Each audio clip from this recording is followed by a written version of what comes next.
car on progresse toujours aussi légèrement, plus 0,6. Intégral placement, idée de fond. Et oui, on vous apporte des idées de fonds de gestion pour investir votre argent avec Frédéric Lorenzini. Bonjour Frédéric. Bonjour Guillaume, consultant, bonjour Cédric. Consultant chez MCV France. Frédéric, vous allez nous apporter des idées de fonds pour préparer notre retraite. Il faut dire qu'on a eu de nouveaux chiffres, de nouvelles prévisions du Conseil d'orientation des retraites, des prévisions surprenantes. Alors le corps avait publié son premier rapport annuel en juin et là il vient de publier un doc de méthodologie justement pour affiner, mieux expliquer les indicateurs. Et c'est vrai qu'on a des chiffres étonnants qui parfois laissent quand même pantois, laissent un peu sur les genoux. Pourquoi ? Alors, est-ce que ces chiffres vont dans le bon sens ou dans le mauvais sens ? Les deux, parce qu'ils vont dans le bon sens dans la mesure où ils sont plutôt rassurants. Mais ce qui est inquiétant quand même, c'est que ces chiffres soient aussi bons alors qu'ils vont à l'encontre de ce que tout le monde constate. Des exemples, si on prend les anticipations de croissance économique, aujourd'hui le FMI nous dit que ce sera 0,4 en 2014, sans doute 1% en 2015, et le corps nous dit bah oui, en 2014 on est à 1, en 2015 on est à 1,7, et puis à partir de 2016 on repart sur le grand régime de croisière de long terme à 2,25. Alors anticiper qu'on sera à 2,25 dans 2 ans, c'est sans doute assez optimiste, parce qu'on sent bien qu'on est rentré sans doute sur un cycle long de croissance molle, et sans être nécessairement un adepte de Piketty, qui dit que la moyenne historique sur le très long terme c'est 1%, on voit bien qu'il n'y a pas de vrai facteur de soutien. Alors les chiffres du corps sont encore plus spectaculaire en ce qui concerne le chômage. C'est encore plus fort parce que là, on nous dit les projections à partir de 2015, c'est que le chômage va considérablement baisser et le chiffre le plus, ils font plusieurs scénarios, mais le chiffre le plus pessimiste, c'est 7%.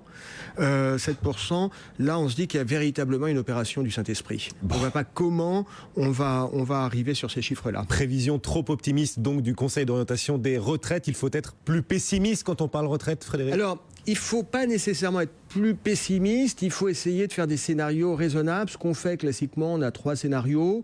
Un scénario entre guillemets optimiste, un pessimiste et un scénario vraisemblable. Et là, ce qu'on constate, si on prend le simple fait le chiffre du chômage, c'est que pour le corps, 7%, c'est une hypothèse pessimiste.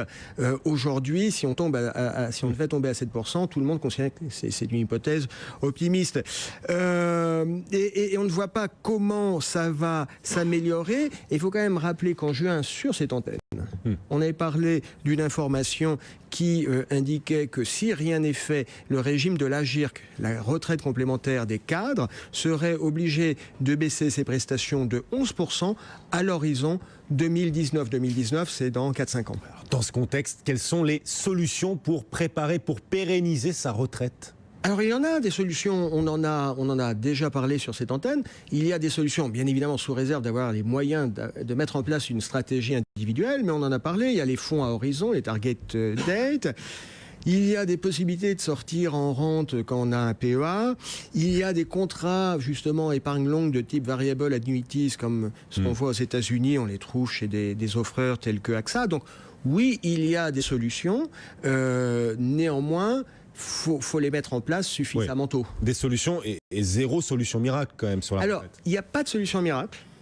Ce sont des solutions de moyen long terme. C'est-à-dire, c'est plutôt des solutions qu'on met en place avec un horizon de 15 peut-être 20 ans. Alors, la bonne nouvelle, comme ce sont des solutions qu'on va mettre en place avec une stratégie sur 15 ou 20 ans, ça veut dire que concrètement, vous n'avez pas besoin de vous presser. C'est-à-dire que vous démarriez aujourd'hui ou dans 3 mois, prenez le temps de réfléchir, parce que parfois vous voyez des offreurs qui disent « Monsieur, il y a un produit miracle, mais il faut signer tout de suite ». Ça ne va pas changer grand-chose que vous démarriez dans 6 ou 12 mois. En revanche, il faut avoir une vraie stratégie de long terme. Oui, stratégie de long terme, bien préparer sa retraite, s'y prendre suffisamment tôt, Jean-François, même si le Conseil d'orientation des retraites est très optimiste, manifestement. Oui, j'ai pas lu le rapport, je voudrais juste savoir, est-ce que ils ont dit si le mot pension de retraite existera encore en 2035 ? Parce que ça reste quand même ça l'inquiétude. Et deuxième remarque, pour rebondir sur ce que vient de dire Frédéric, c'est bien de vouloir investir sur le long terme, encore faut-il avoir des capacités d'épargne.